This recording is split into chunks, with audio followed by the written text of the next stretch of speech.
Hello, and once again, welcome to this video where I'm talking about blended families.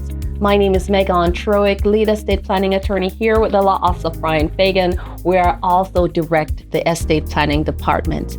And I want to talk today about estate planning for blended families. Well, you know that more than 50% of our marriages end in divorce, and many of those people end up remarrying and bring together two families that may have children. And so you have children from the first marriage coming together with children who may be born in the second marriage.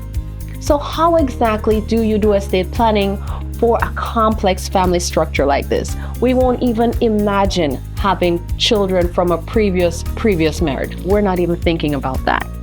Let's just think about it from the context of two families now coming together. We now have one spouse and the other spouse both bringing children into the marriage. What will estate planning look like in that context?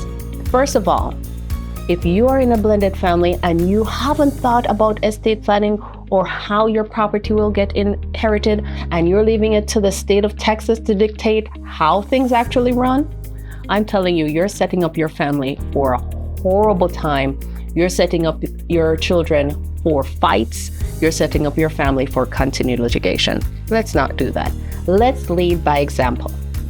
Let me tell you exactly what would happen if you have two blended families coming together and you have no estate plan. Well, if you come together with your new spouse and you purchase a home, you've been married for 30, 40 years, you paid off your house, and both of you worked really hard to build up your nest egg.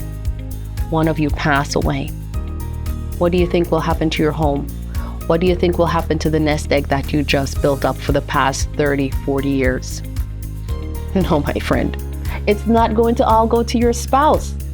Half of the assets will go to your spouse. However, the other half, guess what? Gets divided amongst all your children. The children of your current marriage and the children of the previous marriage. Guess who also takes a portion of the house that you and your spouse paid off over the last 35, 40 years? Yes, those children from the previous marriage comes in, and if your spouse that's alive doesn't take care of business, they can be even forced out of the home. So don't believe it when people say, oh no, you can't force a spouse out of the homestead. Well, if that spouse doesn't do what it takes in order to make sure that the homestead gets taken care of and is prioritized, yes, my friend, they can be kicked out of the family home. So if you're in a blended family, please, please, please, if there's one thing I want you to take away from this video, get an estate plan. Make sure that what you actually want to have happen to your assets actually happens to your asset. Do not leave it for the state of Texas to tell you and your spouse and your children who gets your assets. Make sure that you have a will, make sure you have a trust, make sure you have your powers of attorney designated, because I don't want you to be a statistic. So if you want to talk to an experienced estate planning attorney to decide how your assets will be distributed, how your spouse will be taken care of if you pass away, go ahead, reach out to us here at the law office of Brian Fagan, where we treat you like family. And I have to say, in this context, even better. Thank you. Hello, thank you for watching our video. And because you made it to the end of that video, we're offering you our new estate planning handbook.